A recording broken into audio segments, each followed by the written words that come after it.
Go to the other floor.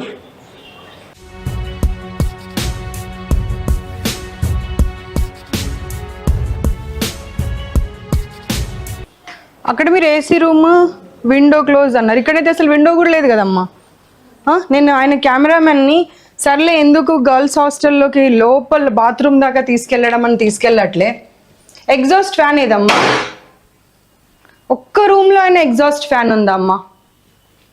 అంటే ఆ గాలి అక్కడక్కడే ఉండాలా? ఆ మెయింటెనెన్స్ చూడండి బాత్రూమ్. రండి అమ్మా, మీరు రండి. మీ ఇంట్లో మా ఇంట్లో అలాగే ఉంటుందా చెప్పండి? మీ ఇంట్లో మా ఇంట్లో అలాగే ఉంటుందా? కరెక్టే మ్యామ్. ఈ సైడ్ అంతా కూడా ఏసీ ఎగ్జాక్ట్ ఫ్యాన్స్ ఉంటాయి గోడ వెనకాల, అందుకే కన్స్ట్రక్షన్ అలా జరిగింది మరి. ఈ వింగ్ అంతా నాకు రీజన్స్ వద్దమ్మా. ఆ రీజన్ మీరు చెప్తే పిల్లల హెల్త్ది రెస్పాన్సిబిలిటీ తీసుకుంటారా? మీరు బిల్డింగ్ ఎలా కట్టారు అన్నప్పుడే కట్టేటప్పుడే ఆ ప్రొవిజన్స్ అన్ని పెట్టుకోవాలి. You have no right to give the reasons. You have to give the provisions, not the reasons. Where is the exhaust fan?